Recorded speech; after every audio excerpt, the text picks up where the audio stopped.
All righty, and welcome back to another episode. This is very exciting. This is episode part 2 for our cannabis. We got one more after this, so we're going to just talk a little bit about everything. But before we get started, Mylinda's going to again fill us in on what's in our cups.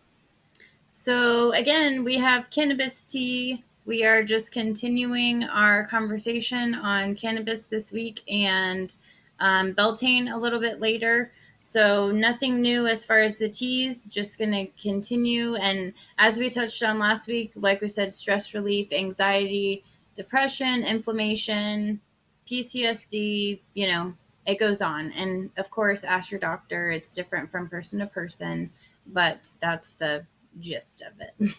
Well, with the peppermint that's in the tea, if you have a little bit of an upset stomach, this is a great way. It's not an overly strong mint, because I have a problem with heavy mints. They upset my stomach, actually. But this is a light enough that I'm actually able to drink it. It's not a problem. But just the smell of it, it's got that like minty scent going on. Yeah, it is good. And so Pam got hers in, so she's able to have it. And she has hers with, you have yours with honey today, right?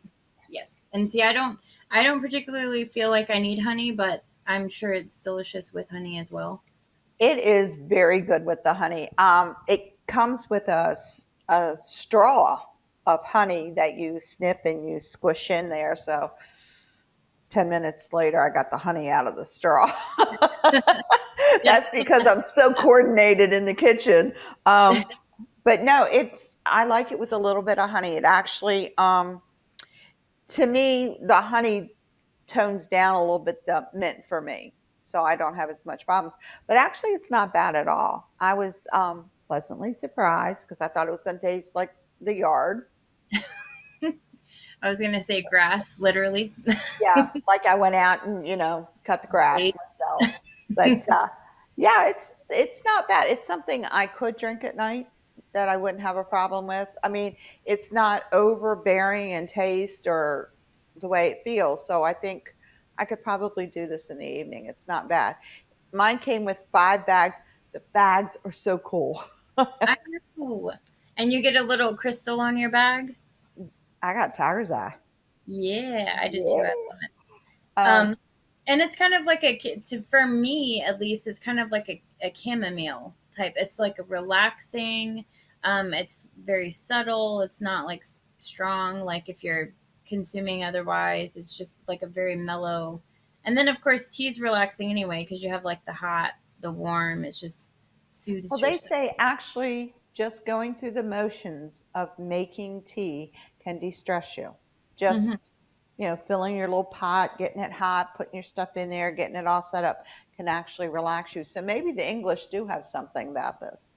Yes, I would believe it. Yeah. That's why they do it every day. It is. I mean, 4 o'clock tea time sounds great to me at work, especially.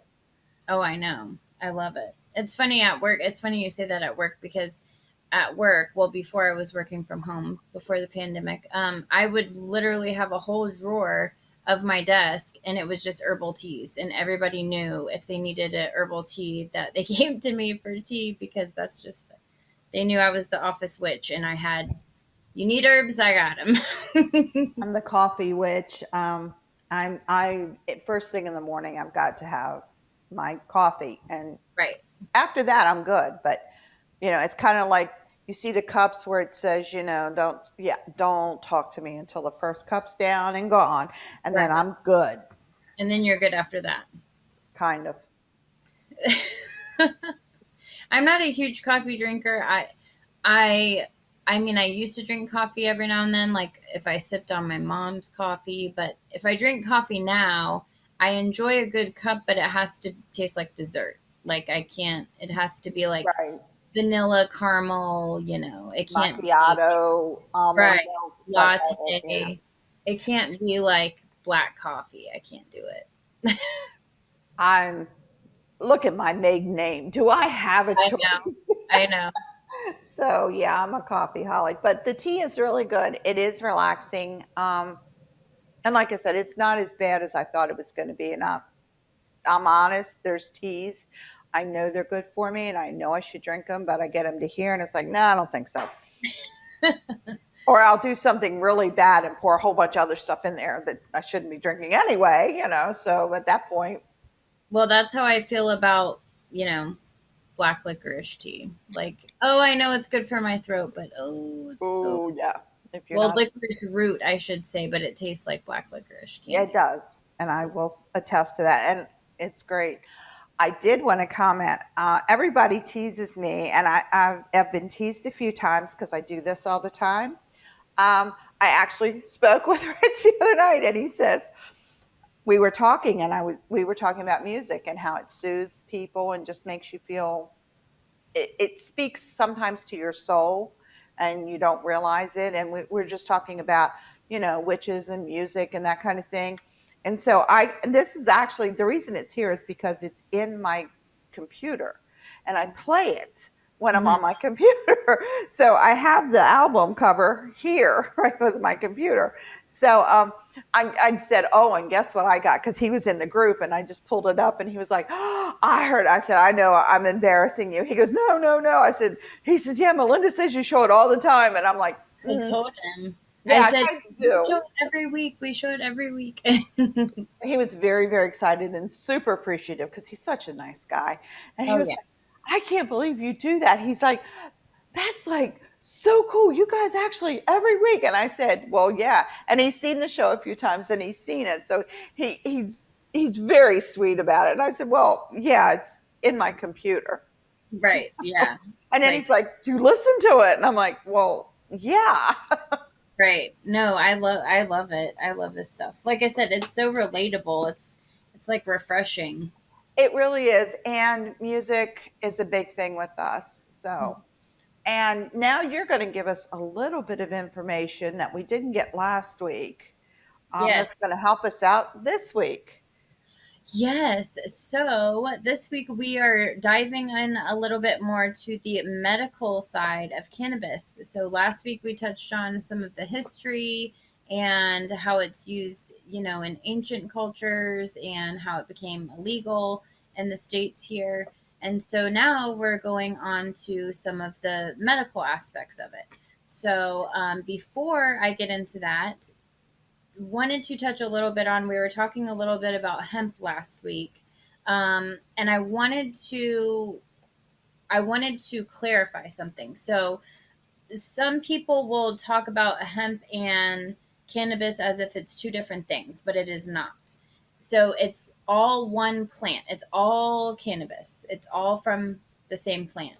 What it is if a way you could look at it is it's two different species of cannabis. So hemp is going to be a species of cannabis plant that is very low in THC, high CBD, which is CBD is the non-psychoactive effect. So there's no high there, but you still get the anti-inflammatory, the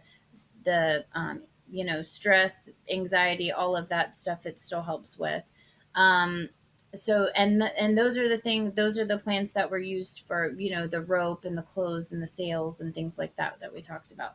Um, and so the hemp seeds we talked about a little bit can be used for food, and you can make hemp oil, hemp milk.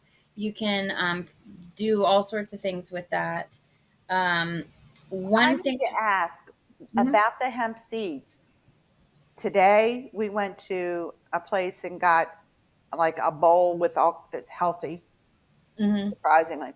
They had one with hemp seeds. Yes. And there's no psychoactive effects, so it's not going to be the same thing. Now, and that's what I was saying last time. Now, if you're getting like marijuana seeds that are coming from a high THC plant, that's going to be a different story and not necessarily as edible as, hemp seeds would be. Um, Now, the hemp contains 0.3% or less THC content by dry weight.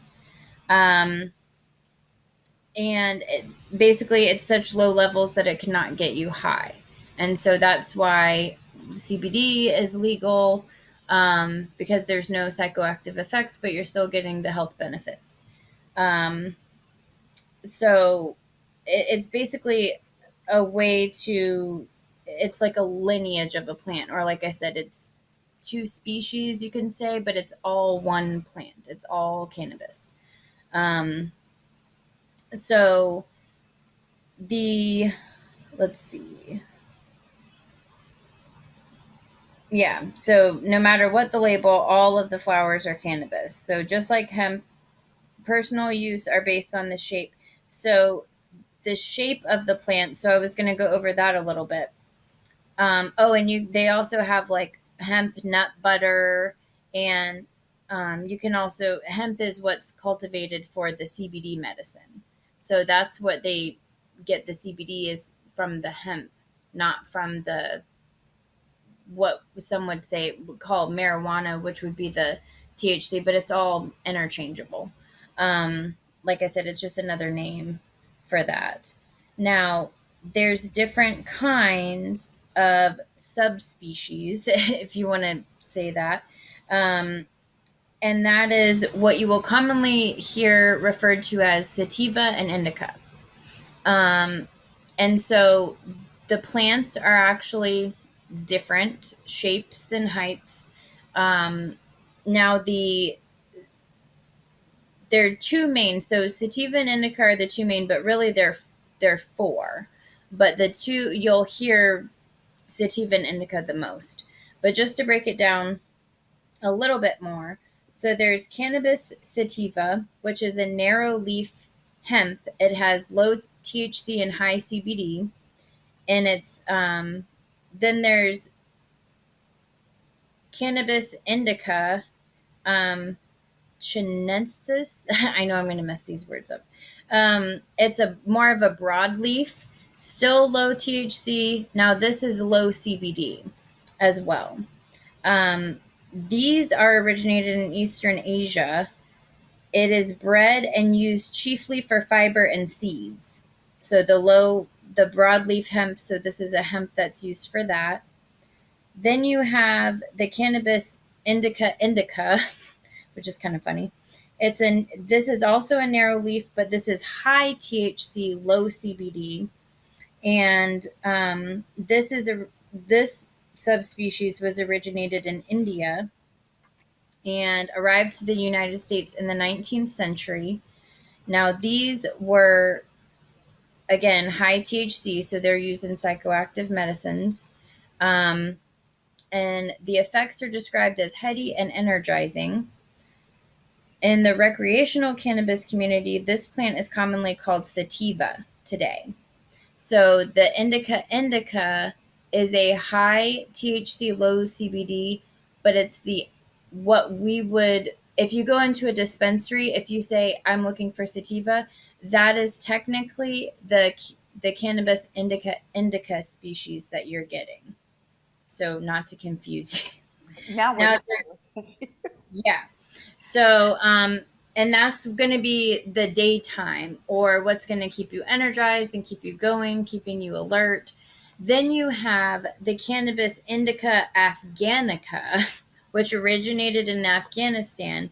Now, this is high THC, high CBD, and this is going to be the indica. So this is going to be the nighttime, the body high, this is what you see in Hollywood as the stereotypical stoner. They're on indica. They're on the Indica Afghanica. And these are also broadleaves.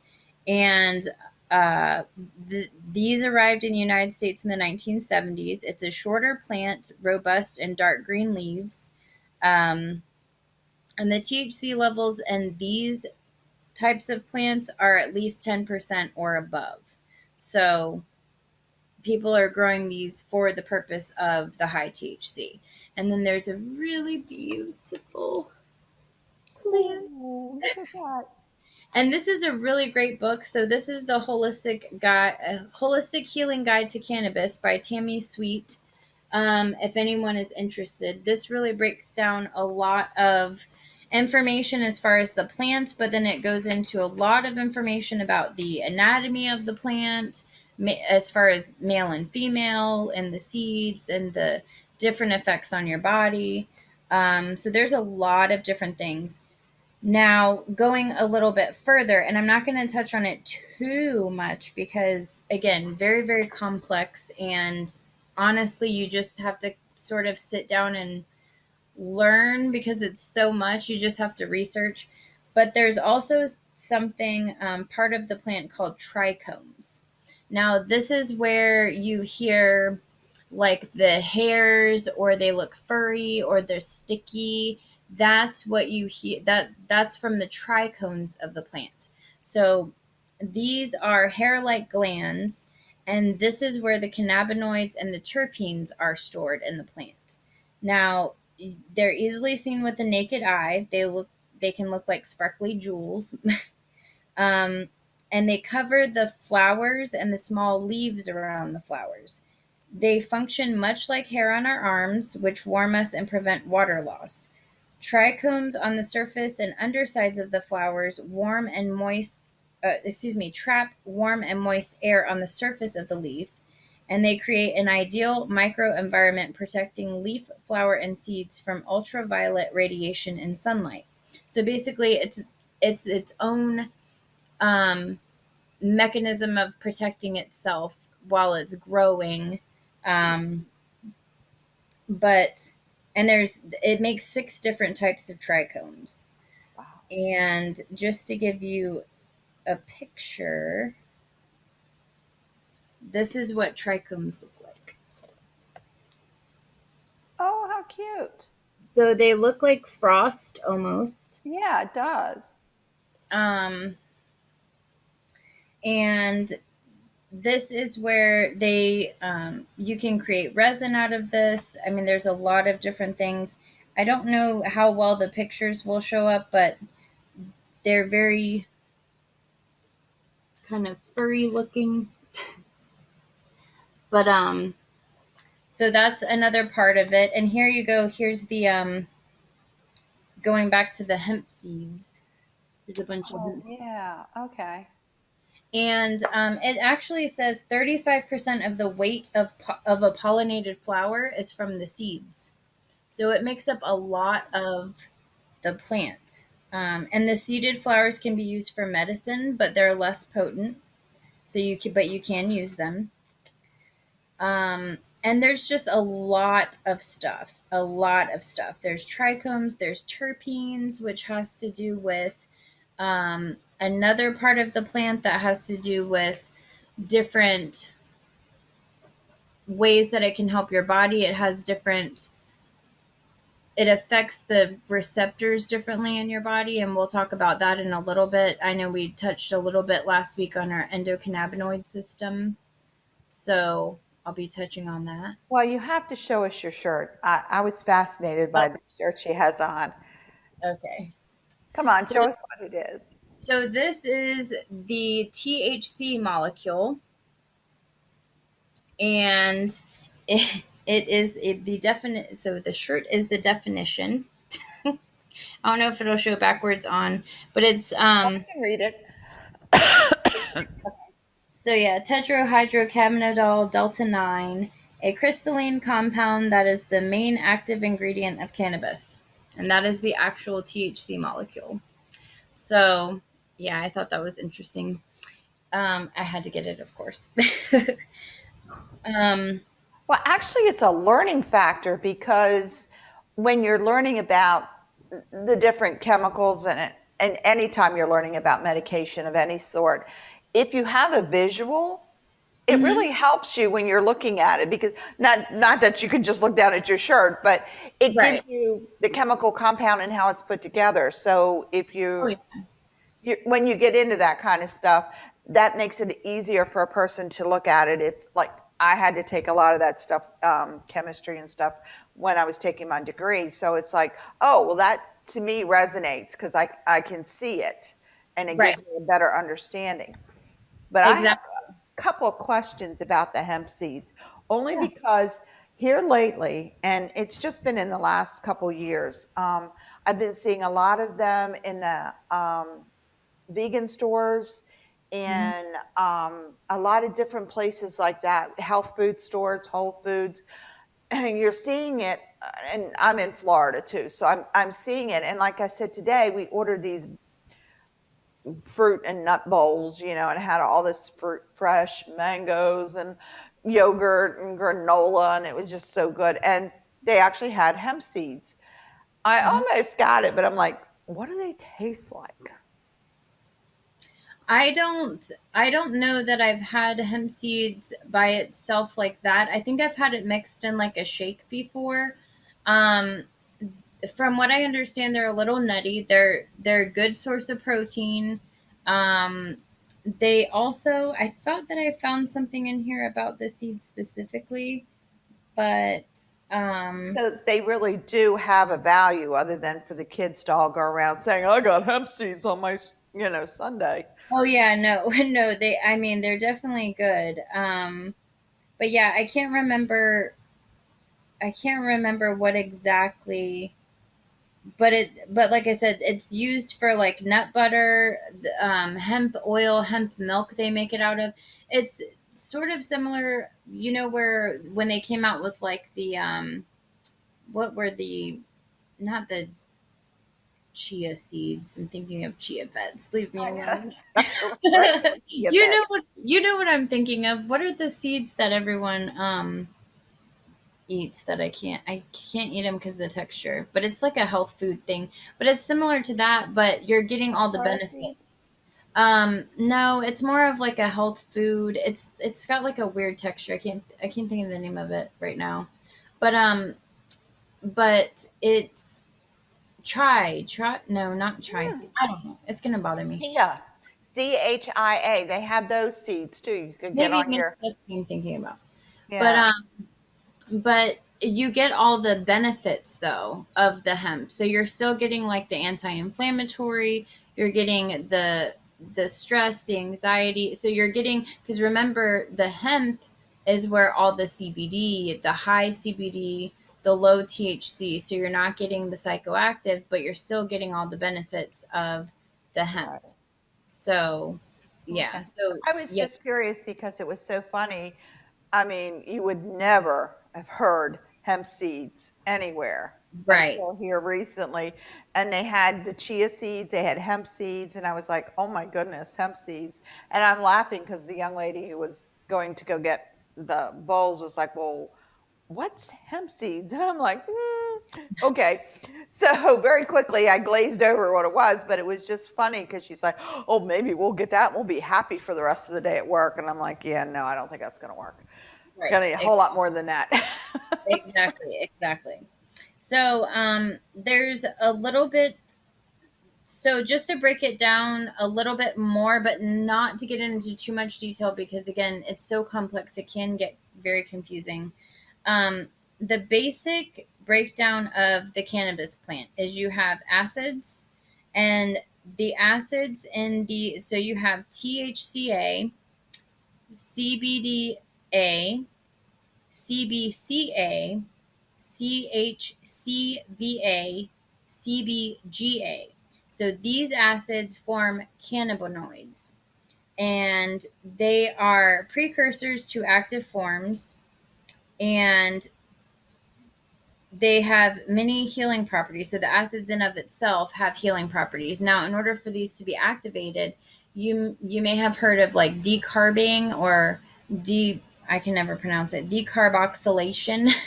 That is when you have to, if you've seen people ever cooking with cannabis, they always like pop it in the oven on like 250 for like 30 minutes because you have to heat activate in order for the THC compounds to basically be more concentrated. So that's sort of what activates it. And that's why before you start cooking with it, you'll see in those recipes, it'll say like decarb. You have to do that. That's part of the process first. And then you have your cannabinoids, which are going to be your THC, and there's several different CBDs, which people don't realize. These are the active forms of the acids that I just mentioned, and they're the main constituents used in healing. Then you have terpenes, which if you ever look up strains, we talked about a little bit last week, different fun names, goofy names that they come out with, you'll see a lot the terpenes mentioned. So it might say like eucalyptol or alpha pinene. So if you see something that says alpha pinene, it's going to be a piney scent, a piney taste. It has to do with taste and smell of the plant. And these are and then it says here, we recognize the terpenes by their smell. And then you have the flavonoids, which are water soluble pigments ranging in color from yellow to red to blue purple. And that's how you see some of the other plants are like purple and blue and real pretty colors.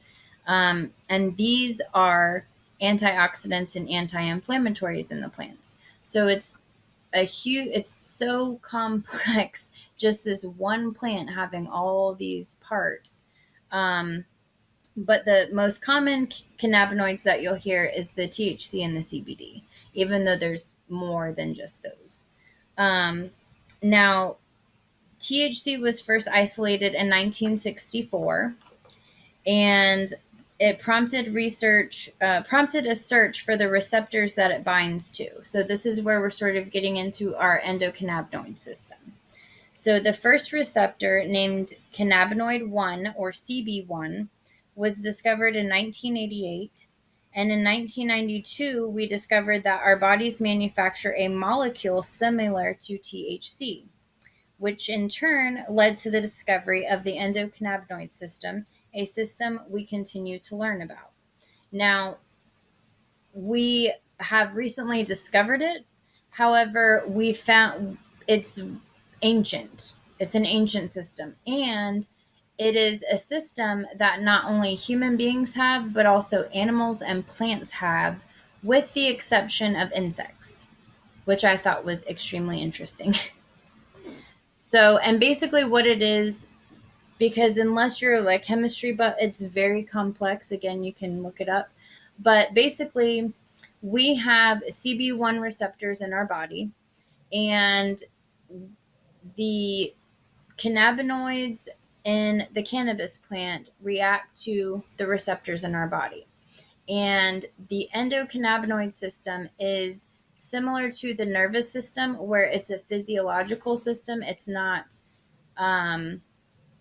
like a cardiovascular system where it's based on anatomy. It's physiological, so it's cells, it's synapses, it's nerves, it's like the nervous system. And so what it does is it transmits messages from one nerve to the other. So when we have if you look at the nerve, if you're looking at like a diagram, for example, and you know how the body works and pain receptors and neurotransmitters and things like that. So when you're going from one nerve to another, and let's just say your brain is sending a message that you're in pain. Well, it goes from one nerve to another, and there's a synapse. There's a gap in between. Well, the endocannabinoid allows the message to be sent pass through that gap instead of it stopping.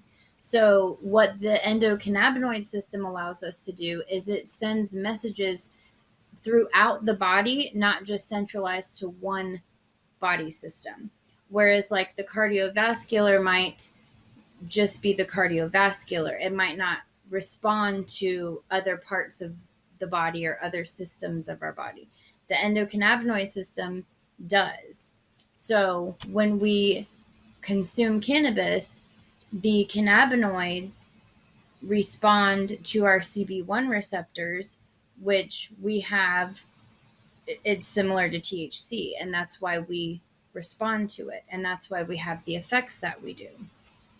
And again, everybody's experience is going to be different, because some people may love it, some people might be paranoid, that's just the individual. But as far as the body and healing, it's there. I mean, it does what it does because that's our body is made for that.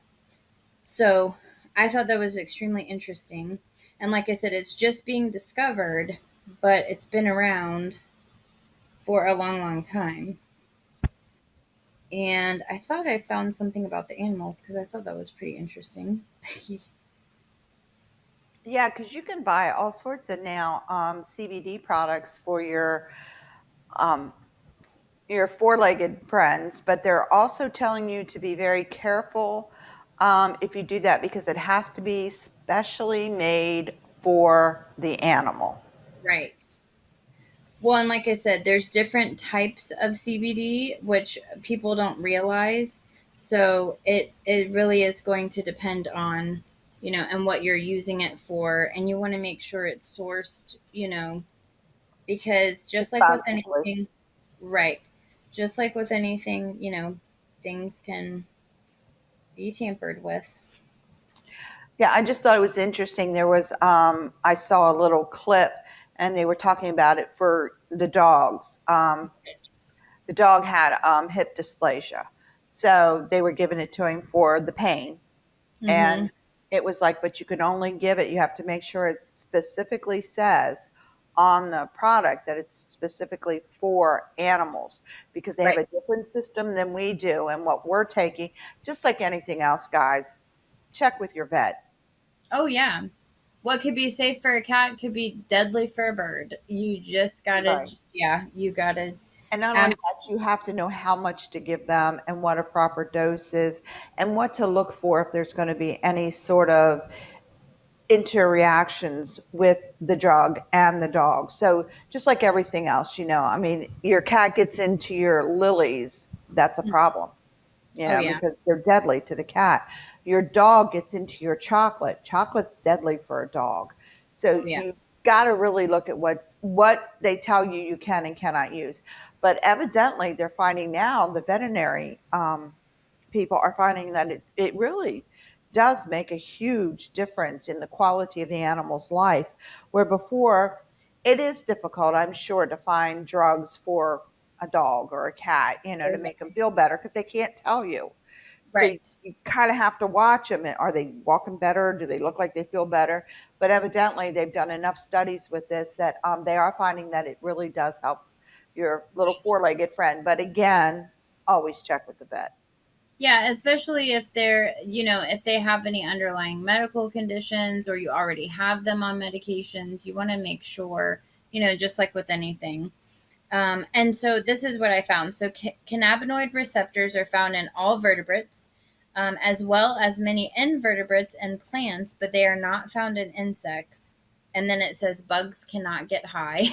I thought that was funny. Boy, that's a bummer right there, isn't I it? know. I feel like, oh, A reason not to be a bug. I know. It says they are among the oldest type of receptors dating back to 600 million years. Um, they are among the oldest type of they are part of a general class of receptors called G-coupled receptors. All G-coupled receptors span the cell membrane, and the part of the receptor spanning the membrane is made of the same molecules. So, um, and again, it binds with chemical messengers. So the analogy that it gives is these parts are like catcher's mitts that will activate only when one specifically shaped chemical messenger they can catch. Once a chemical messenger binds to a receptor, a cascade of reactions occur within the cell to bring about an intended action. Um, and then it goes on to talk about cannabinoid 1 receptors and receptor binding. I mean, it's very complex. They go into great detail um, about chemistry, and then I mean, it's a very good book. But I did want to go over some of our Cb1 receptor sites, because I thought this was interesting. So we have some of the sites in our body, and I'll show this and then I'll go over it. So if you can see that a little bit, Ooh, yes, um, so clear. and so this is the brain, neurons, uh, thyroid gland, lungs, liver, cardiovascular system, pancreas, adrenal gland, um, adip- adipocytes. My anatomy teacher would be so ashamed. I'm sorry. Bladder, immune cells, skin, bone, and bone marrow. Um, In addition to cannabinoid receptors on the surface of cells, receptors have also been discovered within the cell on the mitochondria, lysome, and the nucleus. Um, so, I mean, it's in our body. It's in the neurons. Um, Well, if it's in the immune cells. mitochondrial, it's in the DNA. Right. So that's what I'm saying. It's in the lysosomes, the nucleus.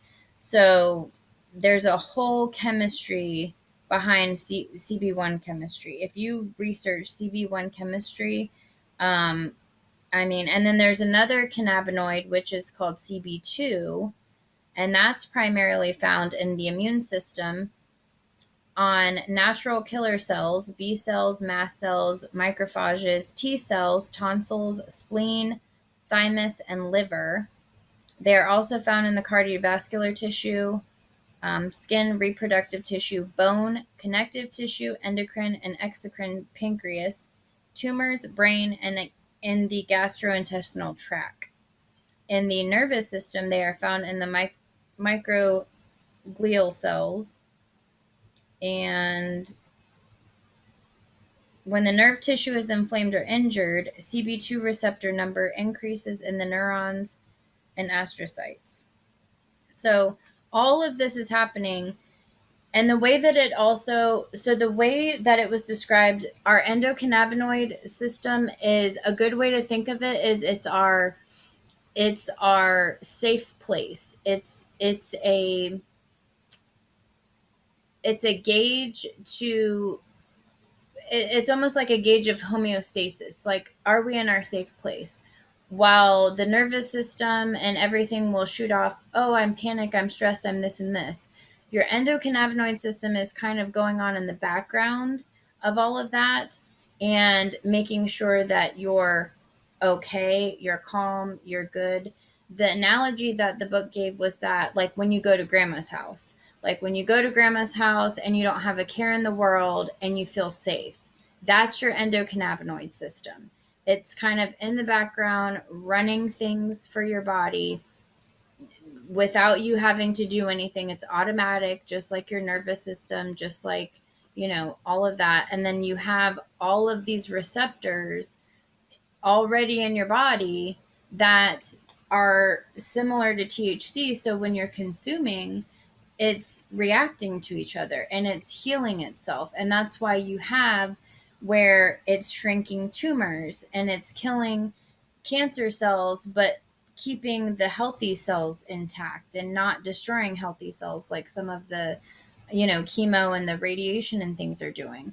And it's helping with immune system, it's helping with depression, it's helping with all these things because it's almost like it's specifically made for our anatomy. I mean, if you think about it. So it's really fascinating. And I only just learned about this last year, the endocannabinoid system. So I thought it was really interesting. And if you go to, if you're at least outer court of the tradition, of the Correllian tradition, and you're a part of the Order of Hersini, I did also post a TED talk in there that the doctor did about the endocannabinoid system, and it's really good. And that's actually when I first heard about it, and that's when I posted it last year. So it was really interesting, and it makes sense. Well, it makes sense if we've already got the receptors there. We're not forcing anything. We're not cutting anything away. We're just going into what's already there and building on it and Right. fixing what's wrong.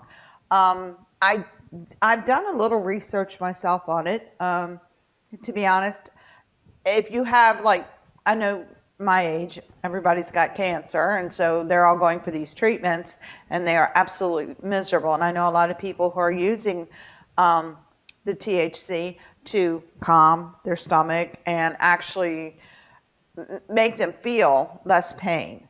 Right. But I also know that those that have autoimmune disorders, like Mm-hmm. I have, it's kind of hard sometimes because you're in so much pain. You don't want to be taking so many drugs. Like you have to take such a quantity of the medication for it to get into your system, because you build up tolerance over the years. You actually build up addiction. Right. But you're taking all that in. And when you take in some of the opioids, and let's be honest, the narcotics that you're taking in, your body's not prepared for them.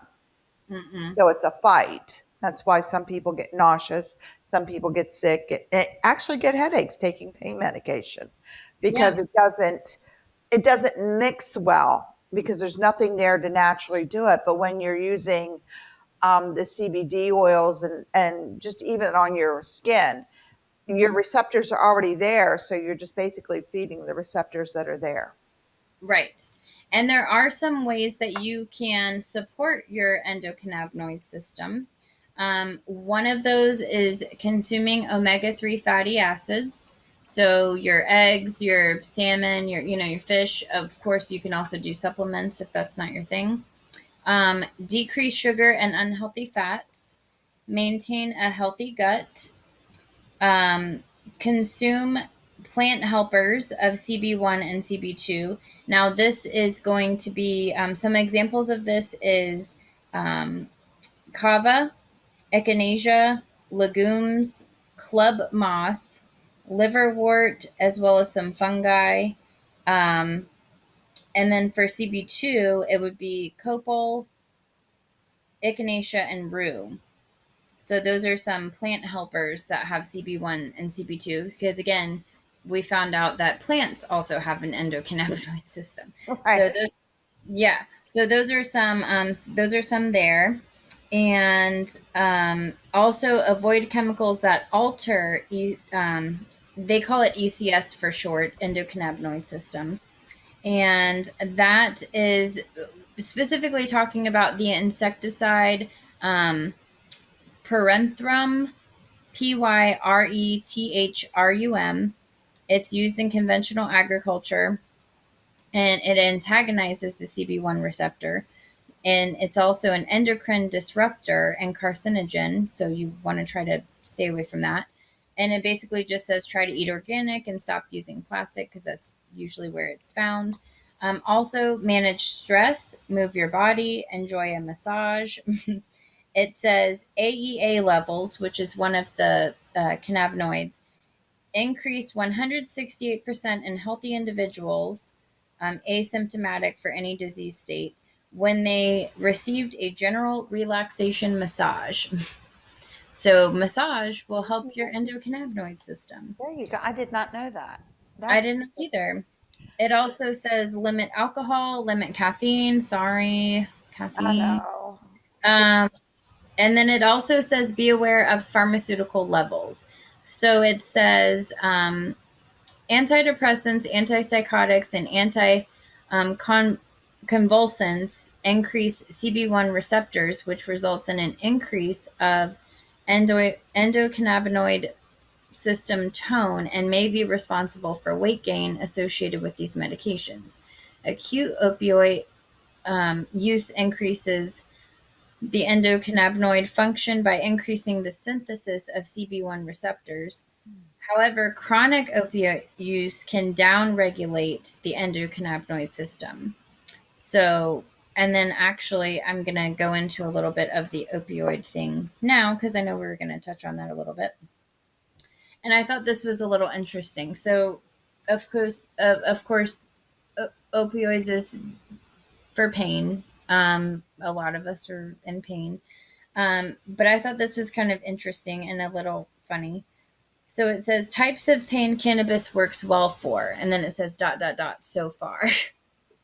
And I laugh because it's pretty lengthy, but this is what it says. Cannabis works well for spinal cord injury, peripheral neuropathy, nerve injury, brachial plexus damage, amputation, phantom pain, rheumatoid arthritis, complex regional pain syndrome, musculoskeletal pain, fibromyalgia, migraine, and cancer.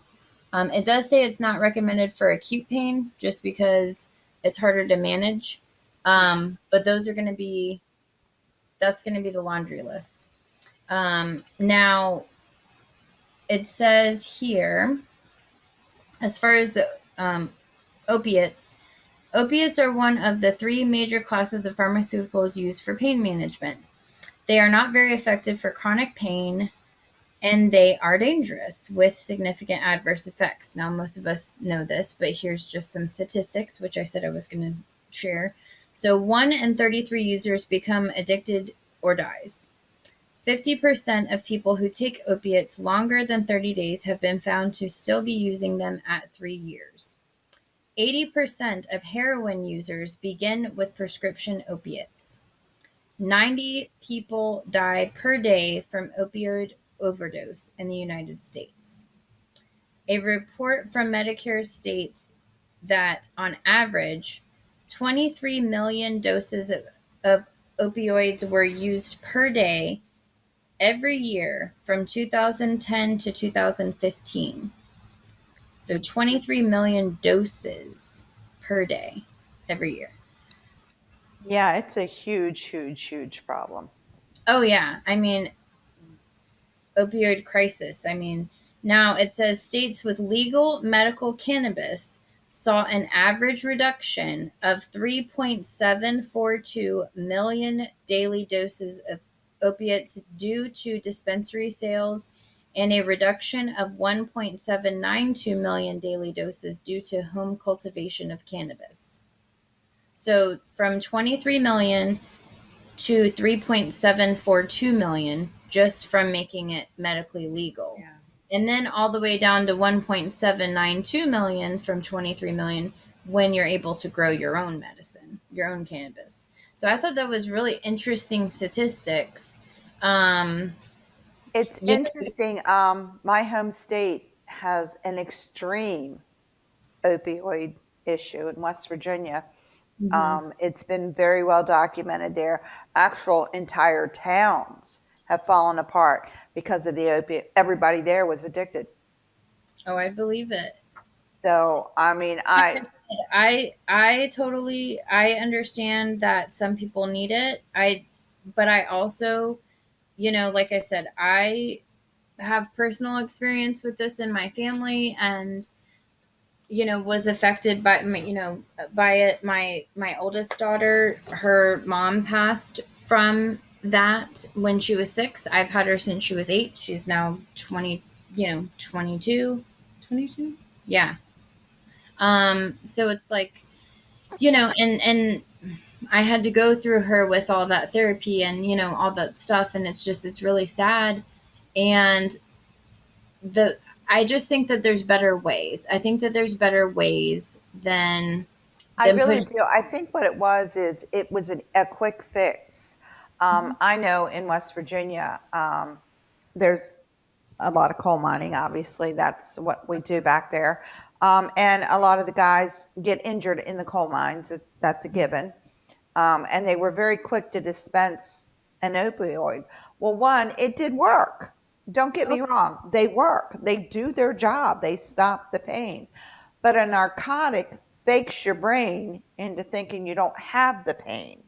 It right, doesn't do anything else. It doesn't do anti-inflammatory. It does nothing. It's like a little thing up here in your brain going, "Ha, it doesn't hurt no more," even right, though it does. right, And that's exactly, the problem is you with a lot of the heavy narcotics as you take them, you don't feel pain, but then you go out and do something and re-injure right. whatever it is. And I've seen it mostly like think about your knees. I have the world's worst knees, but they hurt, they hurt. Okay, well, they give me some good stuff. I can go around here like a crazy person, but how much more damage am I creating? Then when you Right. stop taking it, you realize not only did you damage it more by taking them because you didn't stop You're your not changing, right. You're not changing the physiology. You can't feel it. right. And your body pain is your body's way of saying, hey, don't do that. Right. That's not good. Okay. So the whole time your knees are screaming because they need anti-inflammatories, they need, whatever they need, and you're, swallowing these narcotics, then you're just getting to the point where you're just double damaging what you're doing. And Right. And like I said, it's they prescribe them when you have your wisdom teeth taken out. I mean, it's prescribed for a lot of different things. For It's short periods, but they don't realize everybody has a different addiction level. exactly, So exactly I might be able to take it for a month and put them away and never touch them again. Somebody else might only be able to take them for 3 days and that's it, they're right. gone. Yeah. And that's the thing. It's like, there has to be another way. If it's as addicting as it is, and just like with anything, over time, our body's going to build up a tolerance, and then you're going to need more, or you're going to need to, take more. I think at one point, my husband had to increase his, diabetes medication or his cholesterol, whatever he was on. I don't even remember what it was. But after so long, you go to the doctor, and what do? They up your dose. They up your dose. It's not working. They just up your dose, up your dose. And then you have all the side effects on top of that. Whereas with cannabis, I can have all that pain gone, but I'm also happy. I'm also alert. I can also function. I'm not falling asleep. I'm not in another world. You know what I mean? I can function. I'm able to You're not live. fighting that fog or that cloud that you get. Even if you take an antihistamine, let's be honest, everybody's taking an allergy pill and sat there at work with one eye open going, I'm not going to make it. I I've mean, done that before. I was like, oops, I took the nighttime instead of daytime. Crap. I live in Florida. And Okay, I had allergies before I came down here. Now the pollen never stops. no, it Your doesn't. entire car is a different shade of green, no matter what color it is. Yeah. But I do know that you take an antihistamine and then you're fighting to function. You've got the fog, the cloud, where it's miserable, and that is very similar to some of the side effects when you take these narcotics, these painkillers. Is Right. your choice. Do I go to work and suffer all day and be miserable all day? Or do I go to work and time when I can take my medication, but then I'm fighting it all day long? Now, Right. that's it. If you have a job where you have to be very on top of things, you have a job where you have to be. You're Yes. talking to people all day. You got to crunch numbers to Hmm. an extent. So it's okay, how am I going to work my day to day? Right. Exactly. And that's the thing is like you can't.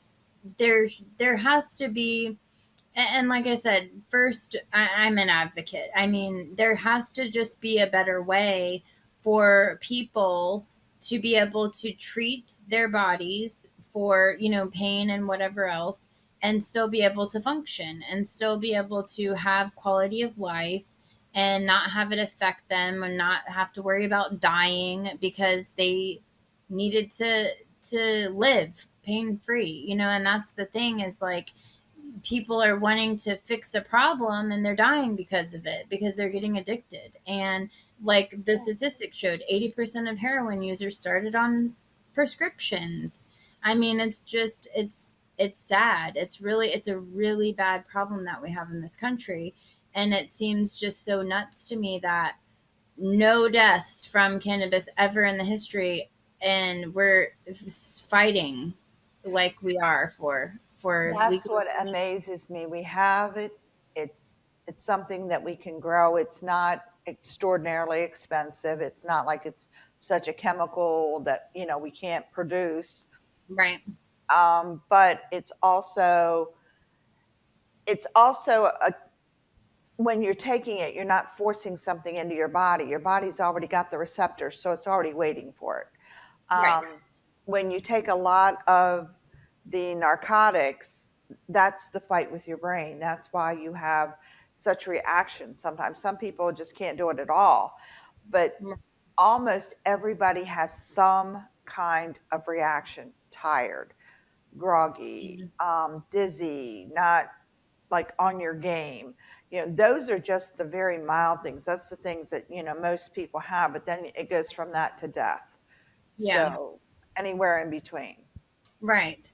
And then it just, and then the other aspect, if you don't die from it, but you're addicted, you might find yourself getting into trouble trying to, go through different ways of getting, eventually your doctor is going to find out, oh, you're going through those too fast. Well, if you're addicted, you're going to find other ways to get it, and then you're spiraling into a whole other thing. And Yes. it's just a mess. But From there, it goes straight downhill. yeah, exactly. So, I mean, but it's just really interesting. Like I said, it's, there's a lot of different things.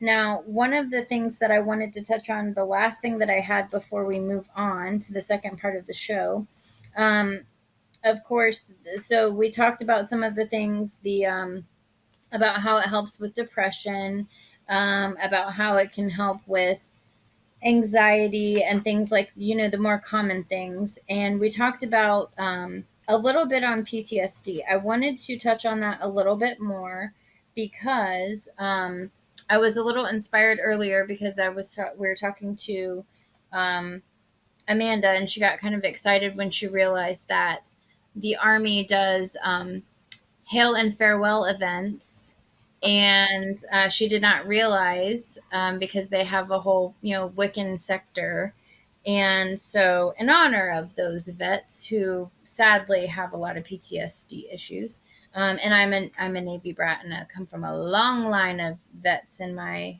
on pretty much every male, and on my dad's side of the family at least is some sort of veteran from some branch.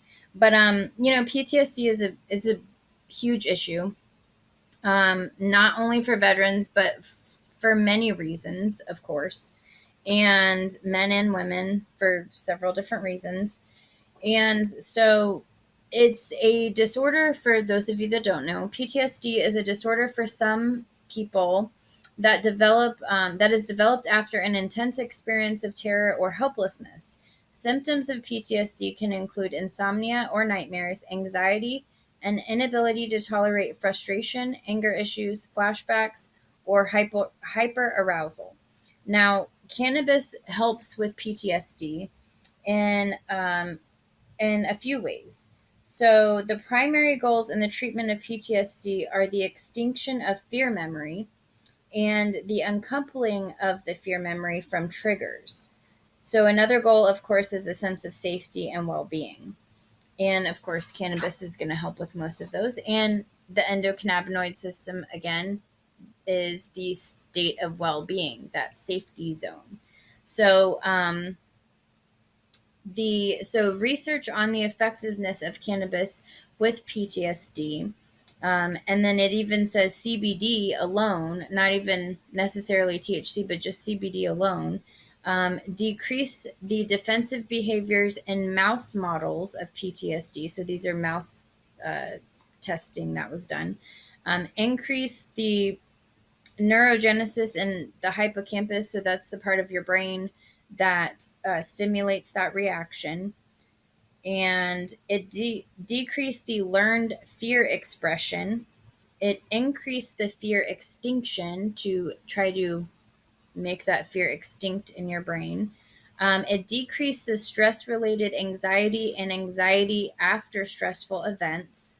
Now, the THC helps with sleep and the reduction of nightmares, increasing the neurogenesis and improving mood at low doses via binding to the Cb1 receptors in your body, and also decreasing nightmares. So it says for decreasing nightmares, you can take zero point 0.5 to 3 milligrams of THC before bed, and that was shown to showed a 72% decrease in nightmares in PTSD sufferers. So I thought that was 72%. 72%. Wow. Yep. Wow. So I thought that was really, I just wanted to share that because I thought that was pretty fascinating statistics there. That So, is phenomenal statistics to get something that goes across the board at that percentage rate that decreases something like that. Nightmares are a very, very, very big part of PTSD. And what happens is, I studied it, of course. When you go to sleep, first of all, sleep is your safe haven, or supposed to be. So now you won't go to sleep because you're afraid to go to sleep, because you're afraid of the nightmare. Then you've increased your anxiety 100%. You are now sleep deprived. You are working overtime because your whole body at that point starts working overtime. Now you're starting to break down your body. Exactly. So it is a very, very nasty, vicious cycle. And it's an extreme cycle. It's one of those ones where it doesn't seem like there's any relief, because then what you try to do is you try to medicate to sleep, Mhm. which opens up a whole new realm of issues. Because no matter what they take, what you take to go to sleep with, there are some sort of reaction, and there's always some sort of counter reaction. So if they give you medication to sleep, after a while, again, you build up tolerance. Right. Then you sometimes taking the medication will give you nightmares. So Yeah. that just really helps a whole lot, you know. Right. Nightmares, but I'm taking this drug to go to sleep, but I have to take another one because this is giving me nightmares. It's a Right. nightmare itself. But I'm fascinated by how well 72% is an outrageously high I number. know. I know. I wanted to share that because I was pretty impressed by that number as well. So, but again, I can't recommend that book enough. And for those of you that missed it, it was the Holistic Healing Guide to Cannabis by Tammy Sweet. And there it is again. And you can find it at any of your bookstores, online included. But yeah, it just has so much. I mean, I didn't even scratch the surface. I mean, it's so detailed. It's a really good book. And it goes into more depth of, different ailments and the chemistry of our bodies as far as the endocannabinoid. I mean, that was a huge part of the book. It would be impossible to delve into that. But yeah, I just wanted to touch on that. And then next week we are going to be talking about the magical side of cannabis and how you can incorporate that. So I'm excited about that. Guess we got to dust off our books that we got. I have to actually look at mine. I know. I'm excited. Mine's on the shelf. I will pull it out next week. Yeah, I know. Keep thinking about doing a book club for that one. So You let's. know, I'm thinking we need to do something with that book, because that book is fascinating. I started reading parts of it. Now, I'm an avid reader, so sometimes when I read, though, if it's a book with information like that, it's not a story. I'll go to Right. different Sec. categories and read Right. them, Like because skip ahead. right, Yeah. because that's what I'm interested in. And he's got me. He knows he has me because I've been reading it, like read that section. Well, let me go back and look at that one. And I might as well just So sit down and just read a, the book. so just a sneak peek for next week. The book that we're talking about is High Magic by Philip H. Farber, and also friend of Sir Ed. Yes, But yeah, so that's going to be a lot of fun. We'll be doing more of that next week. So I'm excited. I am too. This has been an interesting journey for me. As growing up in the 60s, we heard all the horror stories, reefer madness and all that good stuff. And then we got to watch Cheech and Chong, which made it all better. Really. But we were sold such a bill of goods. It's a gateway drug. It's what starts you on your, you know, and if you talk to anybody honestly who is a recovering addict, and I worked, a house of recovery for 4 years with recovering addicts, most of them will tell you, yeah, they did weed, but you know, it was either alcohol or prescription drugs that got Right. them where they're at. Right. Most of them. Now, they've all done the weed, don't get me wrong, but that's not what spurned them on to what they did. The weed was no longer doing it for them, but the pills did. Yeah. Well, because you're looking for that, you'll build up a tolerance and you're looking for that something stronger or whatever. And Yeah. and of course also back then, I mean, it was very different than what you would get nowadays with all Oh, the different yeah. strains and all the medical. I mean, it's very different, a lot more potent. Well, It's what a I whole can other say, ball. it's regulated. Right. If you go to the dispensaries, it's none of this. Back in the day, you got it from this guy or that guy. Those were your choices, this or that. That was Exactly. it. Yeah. Um, but you never knew what you're getting. It's kind of like when you buy the CBD somewhere, unless it's like from a dispensary, you really don't know Right. what's, because it there's no regulation on it. Right. But Right. if you get it from a dispensary, they're regulated. Trust me, it's like getting a prescription filled at a pharmacy. Oh It's yeah. very regulated. But um, and that's why I was concerned with, a lot of people doing the all the CBD stuff, Hmm. and just getting it from like the local gas station. You can do that here in Florida. Yeah. So Yeah. it's like, what are you getting? And that was my biggest concern when I started looking into the different, trying to get off of some of the narcotics that they had me on for pain and all. But it's really like, that's not, don't want to frighten people from it, but I want you to understand that it's really not regulated. That's not. If you go to a dispensary, it's 100% regulated. There's no mistaking what you're getting. It's printed on the box. It's explained, and all the dispensary personnel can explain it all to you. So you're not Exactly. going in there totally stupid, like, you know. But I do recommend you do your research before you go. Oh Um, yeah, absolutely. And actually, really quickly before we move on, because I do want us to move on, but there was actually something. It was a good Q&A. Okay. So, questions to consider when buying CBD products. Again, it's an amazing book. I mean, it just has everything in here. So, it just says when you, as a consumer, walk into a store to buy a high CBD cannabis product, you are entering a wild and mostly unregulated arena. So, just as you said, mhm. um, when you buy from anyone, ask these questions to make sure you are getting the best quality. So, and these are just some examples of questions that you can ask. Um, so, are you using organic flowers to make medicine? Of course, you always want the answer to be yes, organic. Um, how are you extracting can be a question that you ask. And if the answer is with butane, you don't want to purchase those. Ethanol or supercritical carbon dioxide are the industry standards. Home medicine makers usually use ethanol or butane, but it's advised against using butane. You'll hear ethanol in the dispensaries, and then they have some of them now, I think CO2, Mhm. where it's not, they don't use ethanol. It's more of a concentrated, it's a different way of extracting from the plant. But yeah, if you hear butane, run. And then it says, do you test your end product or flowers for heavy metals, pesticides, or mold? And you, of course, want medicine free from heavy metals, pesticides, and mold. When you extract, what are you taking out and what are you leaving behind? And so this says sometimes the flowers come in a little hot, containing more than the legal 0.3% THC.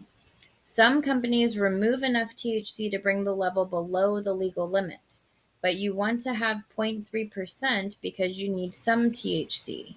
You actually want equal parts THC and CBD for the best medicine, but that's not legal everywhere. If they take anything else out, you don't want the product.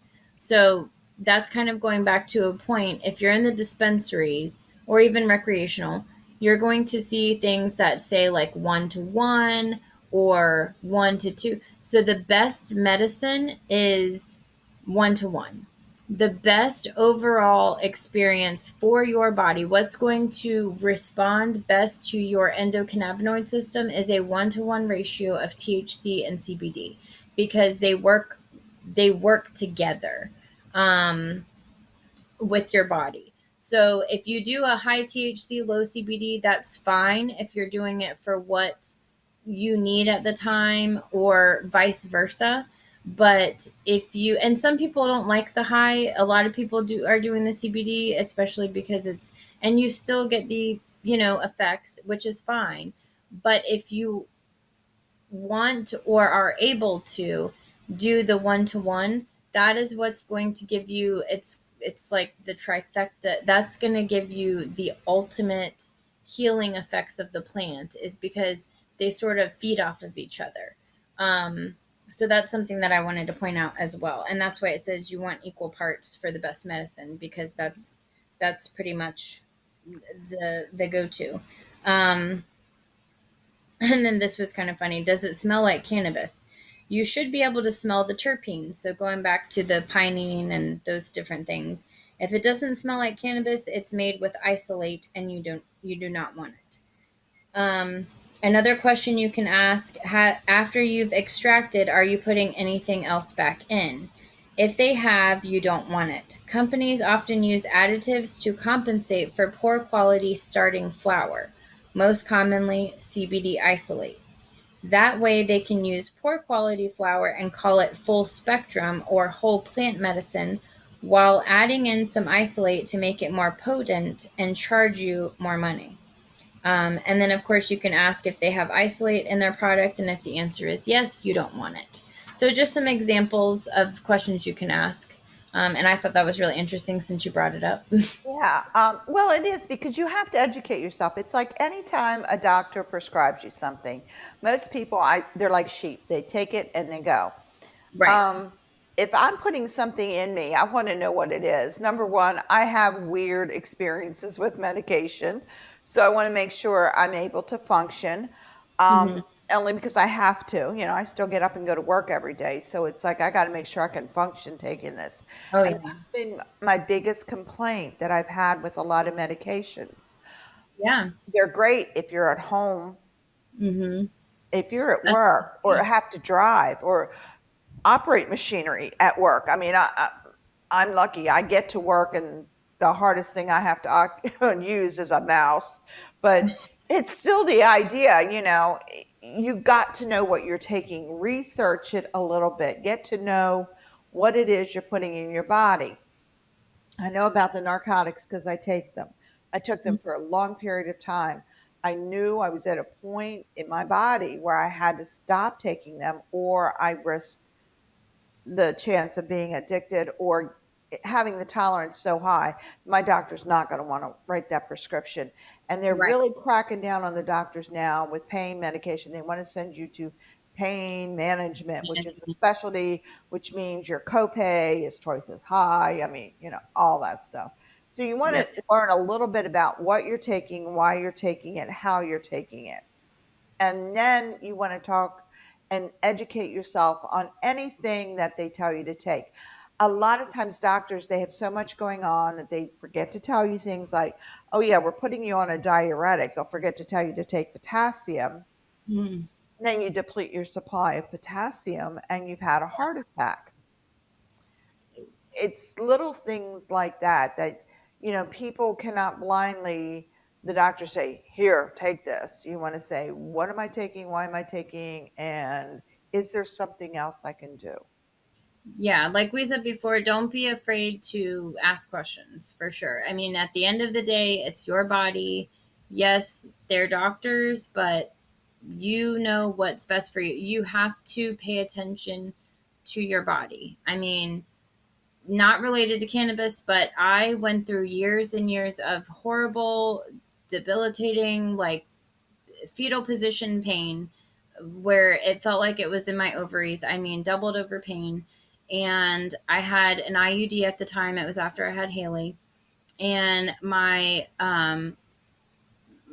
doctor was like, "No, it's not your IUD. It's fine. It's not. It's in place. It's not. It's everything's good. You're good. Everything's fine."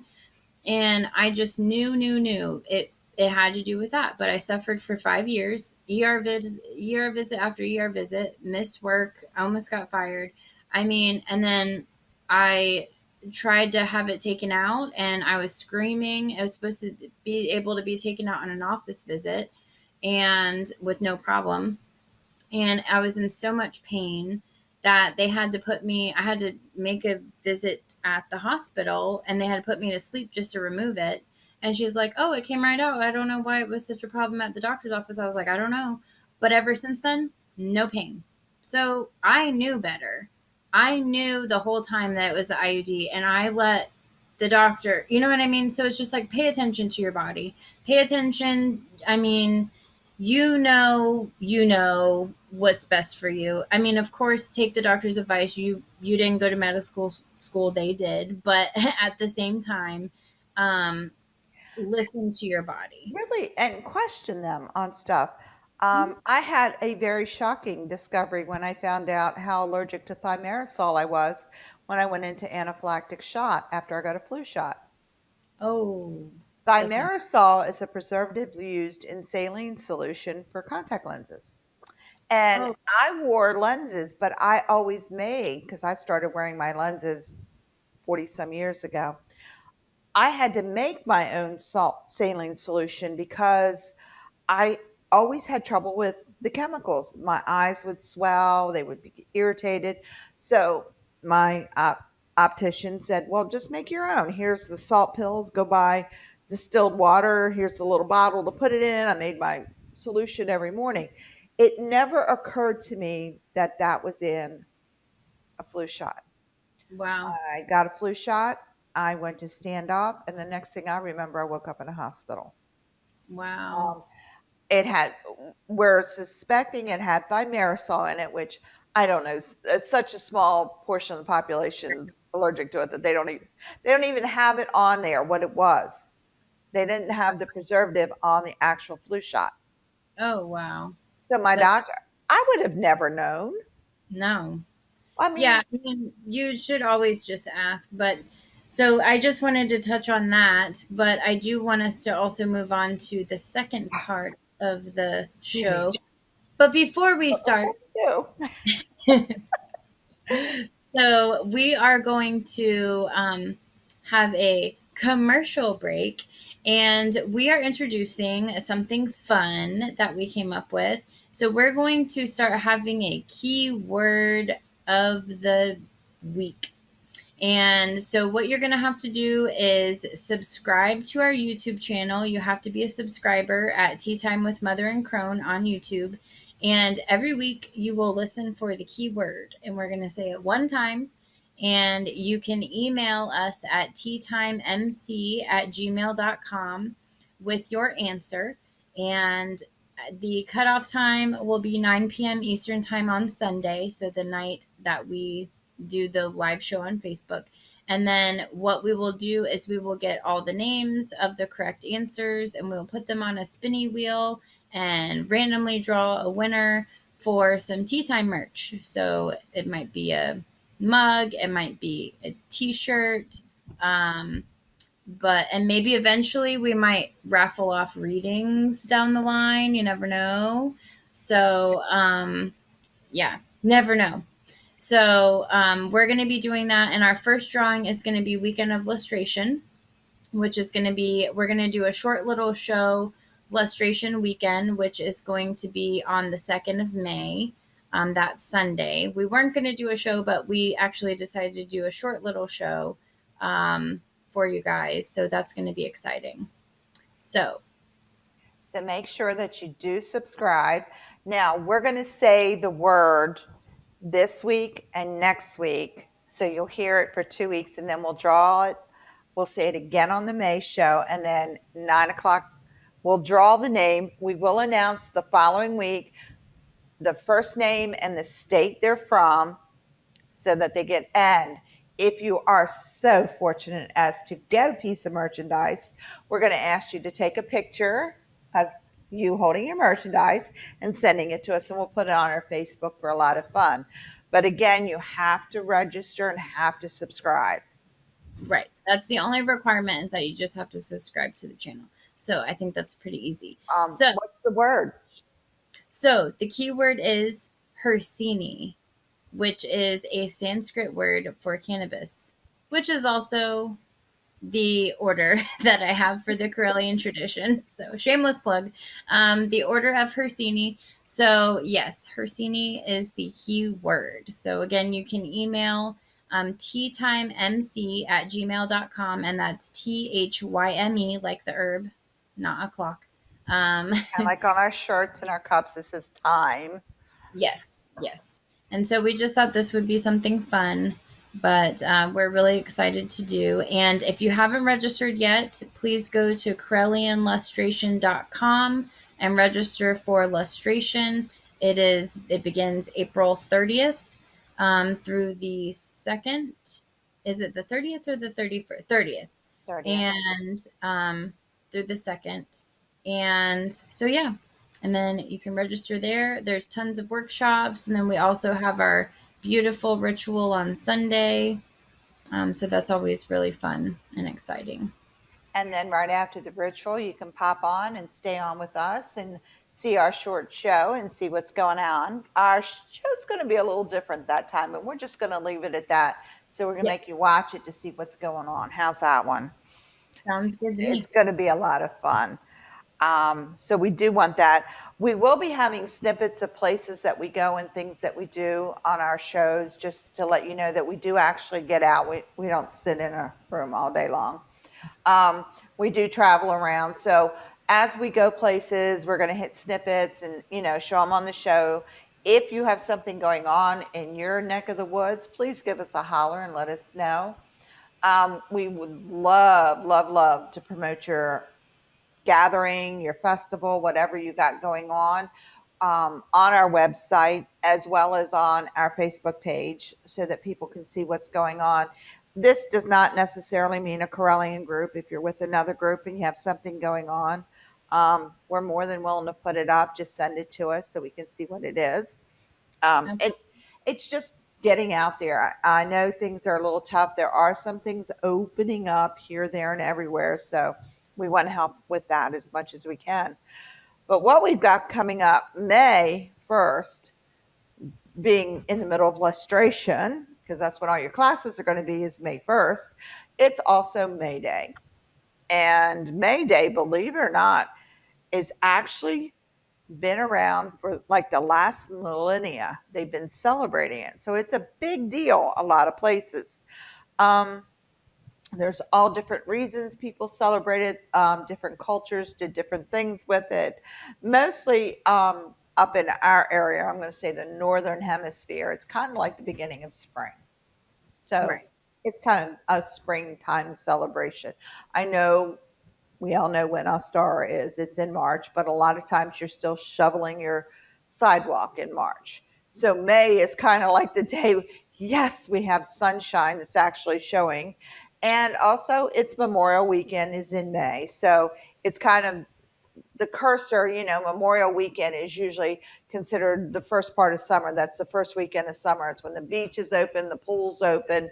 So the first day of May has been celebrated for a millennia for all various reasons. One of the interesting ones I like, and this is the fun part of my job where I work in my mundane job, I deal with mostly European countries. Um, and we purchase things and we ship them to Africa. So I talk to all over the world. And they have an International Workers' Day, which is May 1st. And they're all off. Ah, So interesting. when I first started in the company, I started in April. So I had no idea that May 1st was Uh, that kind of holiday. And right. it rolled around, and it's like everybody had, on their emails, our office is closed May 1st due to, International Workers' Day. And I'm like, what is this? What do we get here? We get Labor Day, which is for the workers, yes. And we get Secretary's Day, or excuse me, Administrative Assistants Day. That's like the last week or so of April. But Right. it was just like International Workers' Day. We need that day off. Mm. And my boss is like, yeah, well, when you work in Europe, you'll get that day off. He's very understanding like that. So this was supposedly they're going to start celebrating that. And this is why I brought it up. May of this year will be celebrated in the United States.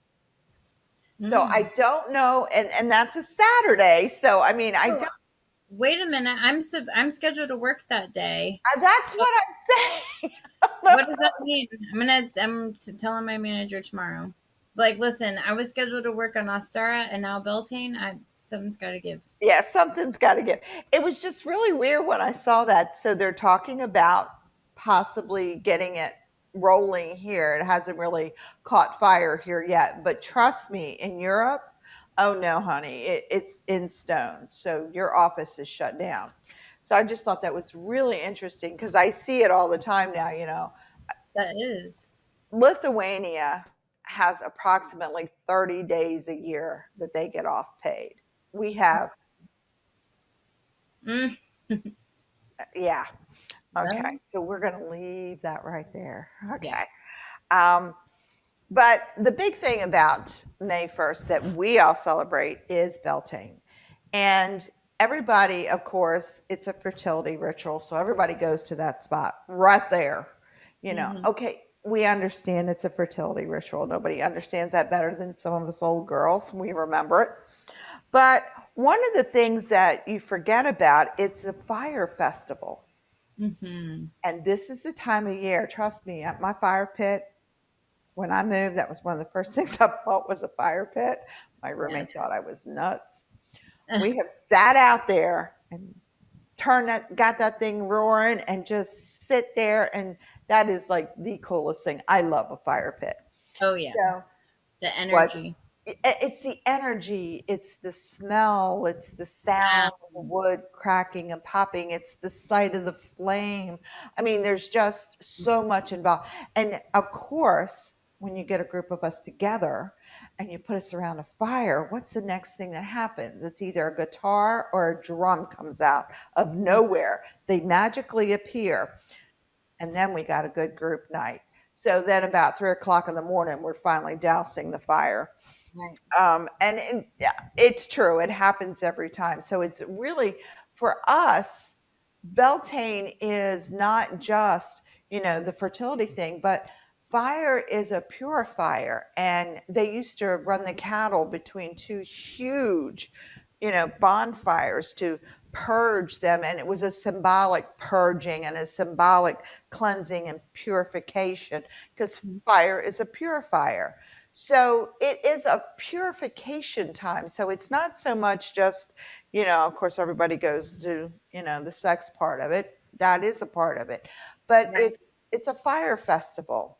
Hmm. And I don't know if you guys have had the opportunity to see the fire dancers for real when they're throwing those fires. Oh my gosh, to see them in up live, it's scary as all get out because you swear they're going to catch on fire. But they're wonderful. But it's a fire it's a fire holiday, and that's kind of what we're forgetting in it.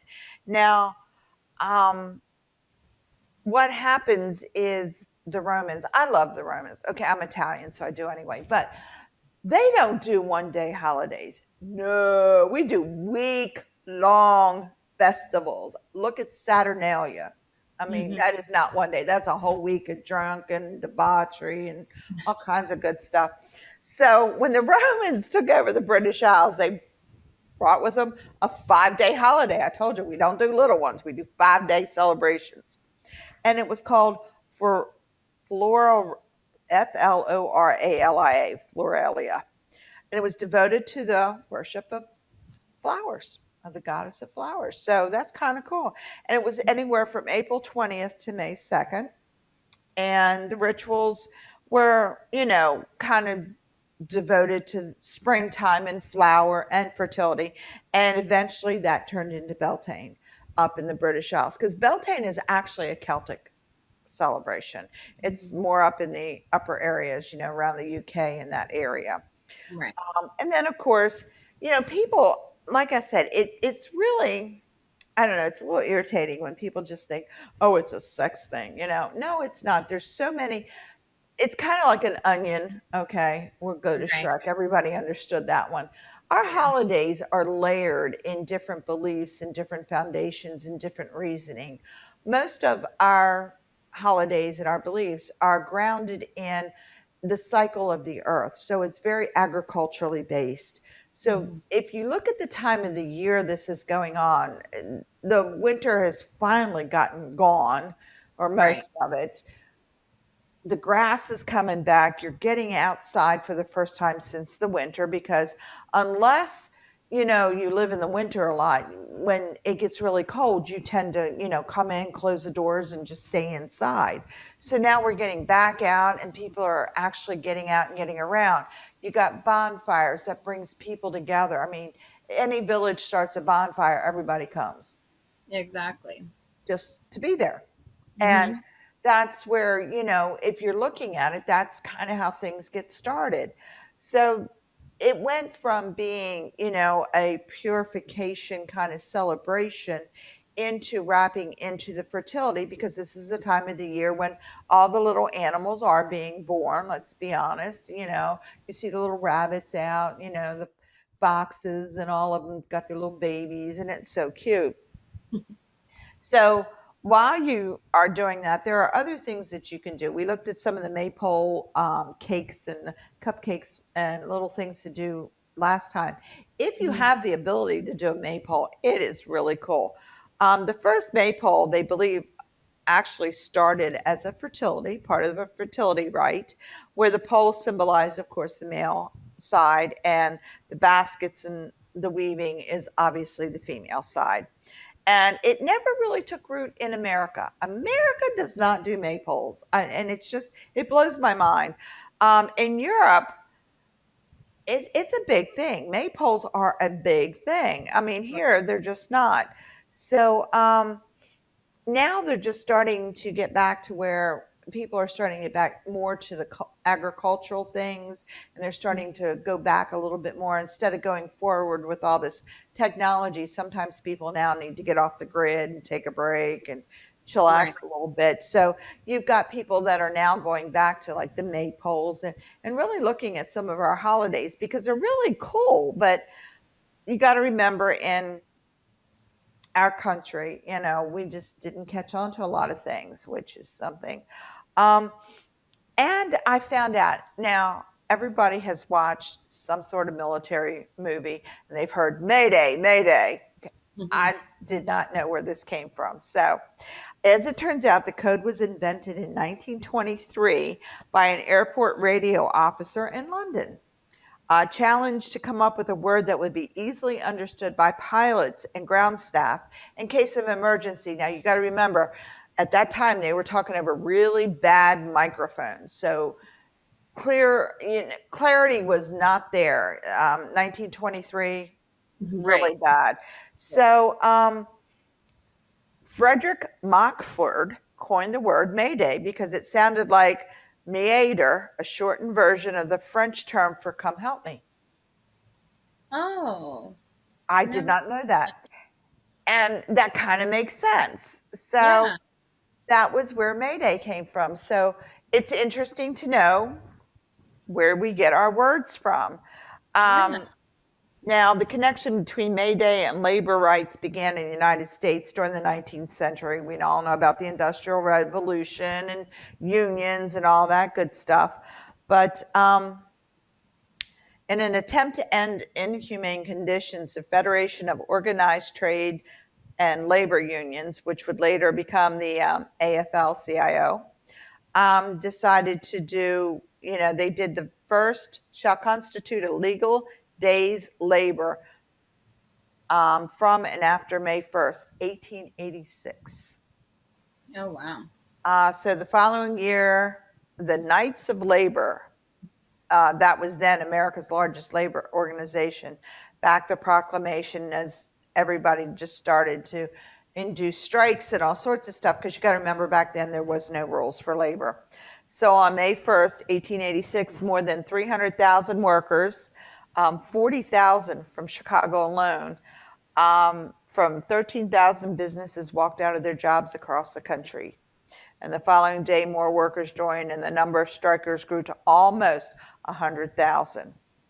So the protests were peaceful, but that all changed on May 3rd, where Chicago police and workers clashed at the McCormick Reaper Works.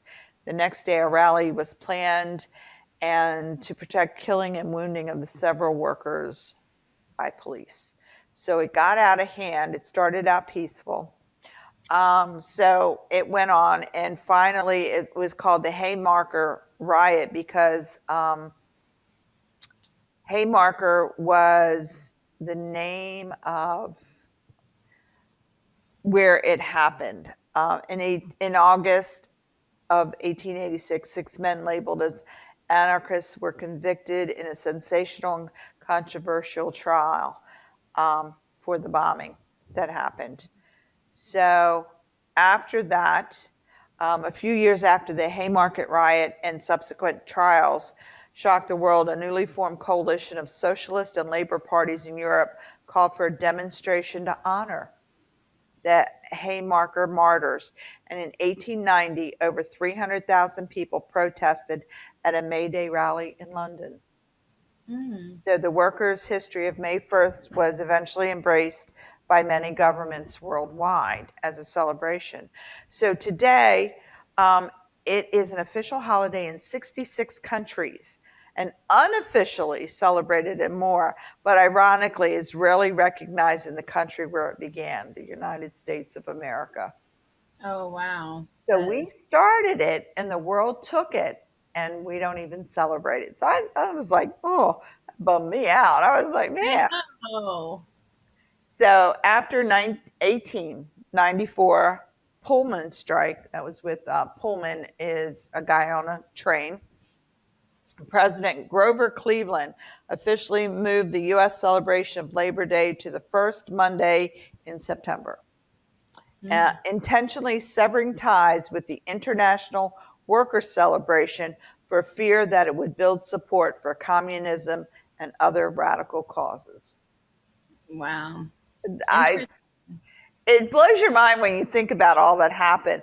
And Dwight Eisenhower, excuse me, tried to reinvent May Day in 1958, and they declared May 1st to be Law Day, celebrating the place of law in the creation of the United States. So not a whole lot there, but that was kind of interesting information. Yeah. So May 1st is like a gazillion things all at once.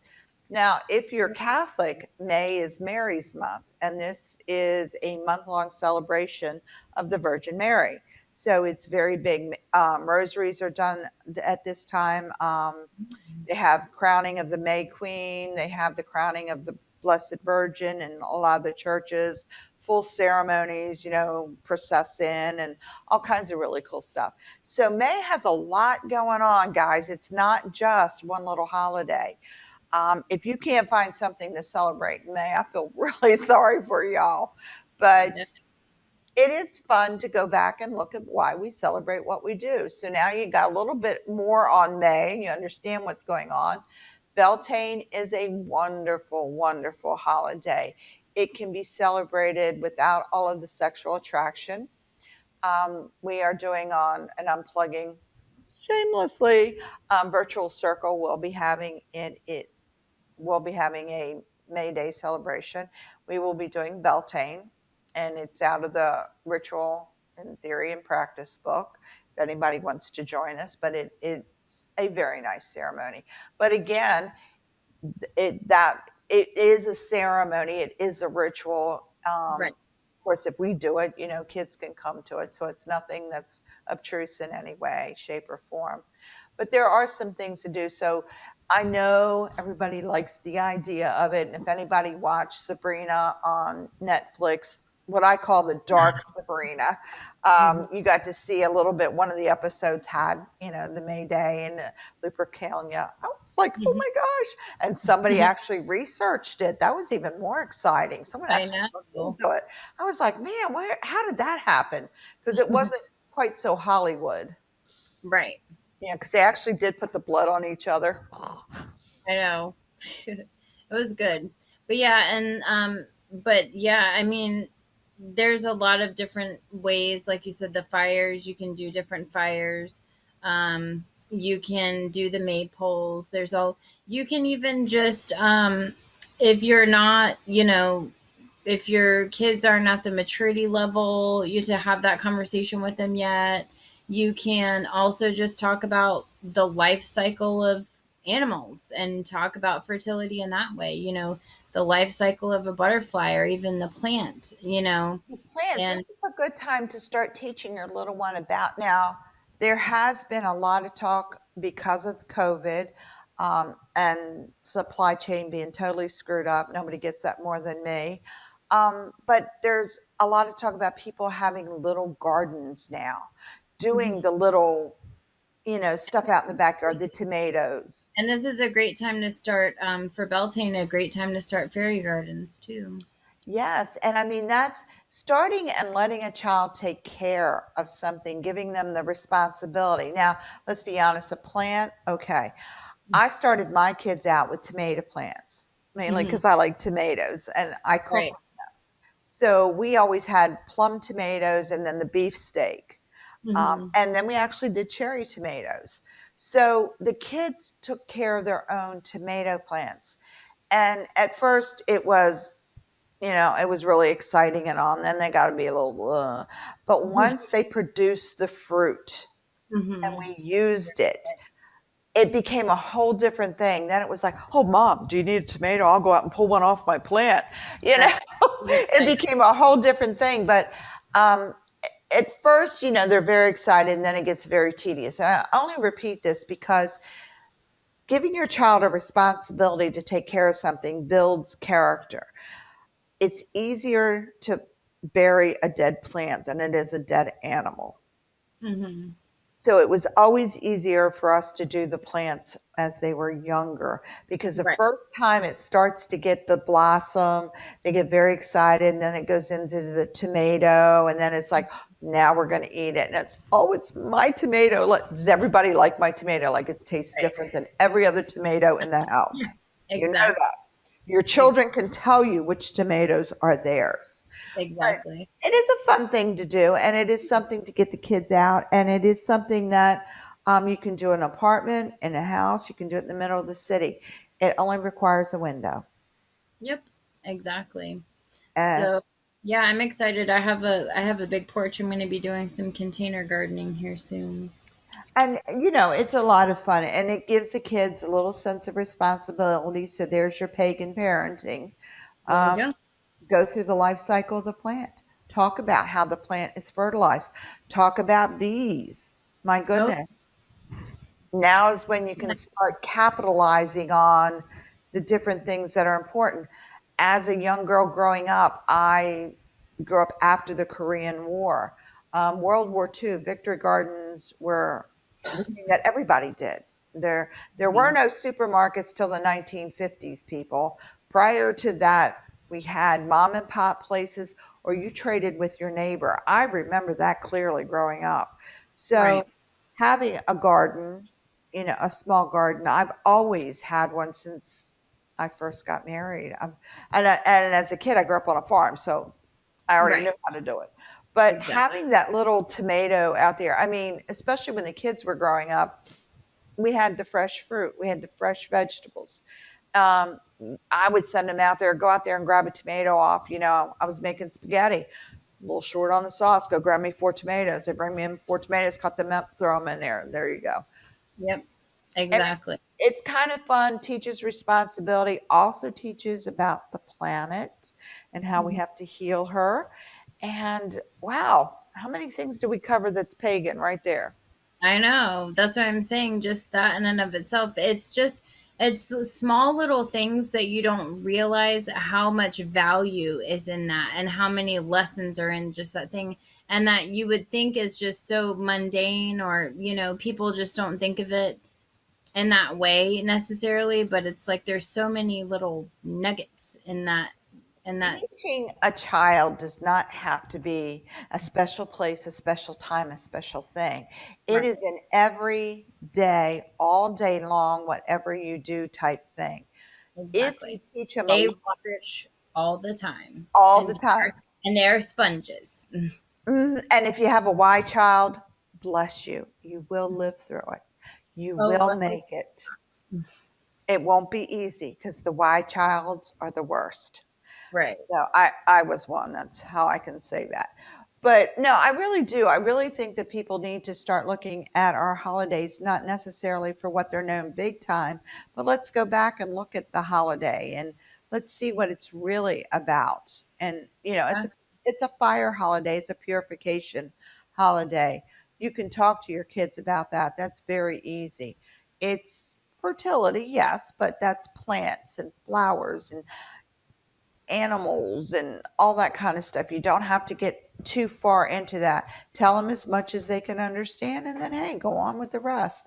Most of the time, it's just like the meme, I had to explain to our son that, Uncle David loves Uncle John and that they're together. And, the little kid was like, okay, that's fine. Can I have my cookie now?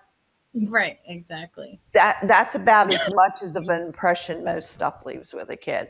So Right. don't freak, don't overthink it. Just go with the flow, answer the questions, do the little things you want to do.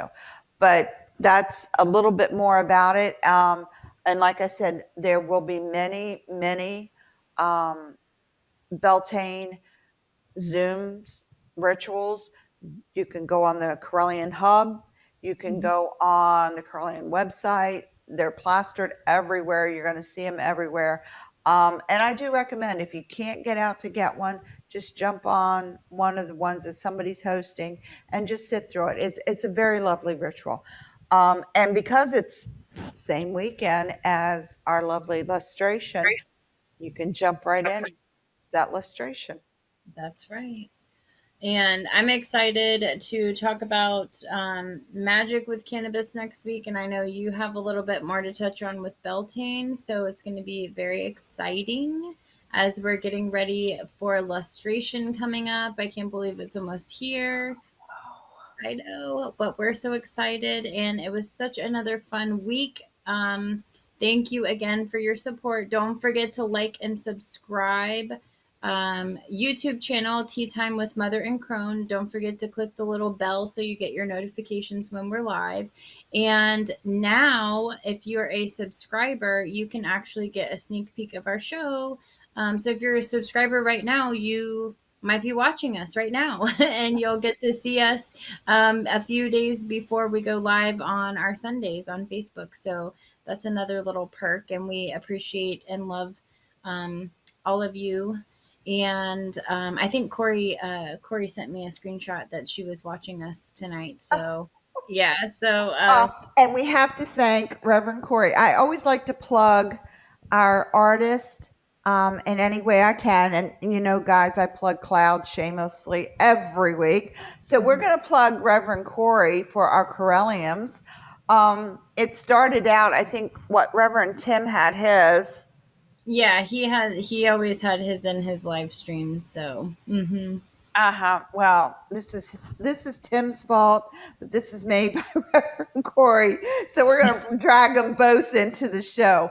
But seriously, if you're interested in these, if you go on our Facebook page and ask about it, we will make sure that she gets your information. yes, These are wonderful to have up. I mean, they're beautiful. they're absolutely gorgeous. She hand makes them. And if anybody's interested, please drop us a line and we'll And make sure. she has different sizes too. So if you don't want anything that big, I think she has different sizes. Yeah, So I think that's the large one, isn't it? yeah, I think that's the biggest one that she has. Okay.